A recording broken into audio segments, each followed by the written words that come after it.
এটা গুৰুত্বপূৰ্ণ প্ৰশ্নৰ উত্তৰ সংকৃত যুগৰ শক্তি সাহিত্য শ্ৰেণীৰ বিষয়ে সম্যক আলোচনা আগবঢ়াওক। এইটো মোৰ পূৰ্বতে দিয়া যেটো এছাইনমেণ্টৰ উত্তৰ আছিলে সেইটো নহয়, পাৰিপাৰ্শ্বিক বিষয়ৰ প্ৰশ্ন যিখন 1 নম্বৰৰ কাকতখনৰ আপোনালোকৰ চাব পাৰিপাৰ্শ্বিকতাৰ বিষয়ৰ ওপৰতহে এইটো ক'ব লাগিব।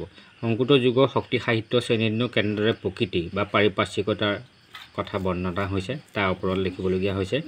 এইটো আপোনালোকৰ কিতাপত কিন্তু এটা শব্দও নাই, তথাপি মই লিখিবলৈ চেষ্টা কৰিছোঁ।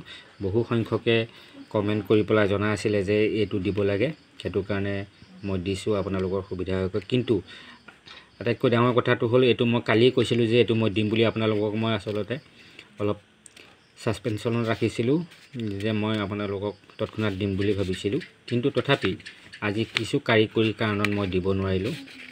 বিভিন্ন অসুবিধা বশতঃ বিশেষকৈ কাৰিকৰী কাৰণবশতঃ দিব নোৱাৰিলোঁ। ইতিমধ্যে মোৰ লিখি শেষ হ'ল। সেইটো চাব, কাইলৈ আপোনালোকে পুৱাৰ ভাগতে সেইটো লাভ কৰিব, চাবলৈ নাপাহৰিব। আৰু আজি দিব নোৱাৰাৰ কাৰণে দুখিত। আজিলৈ আহোঁ, ধন্যবাদ।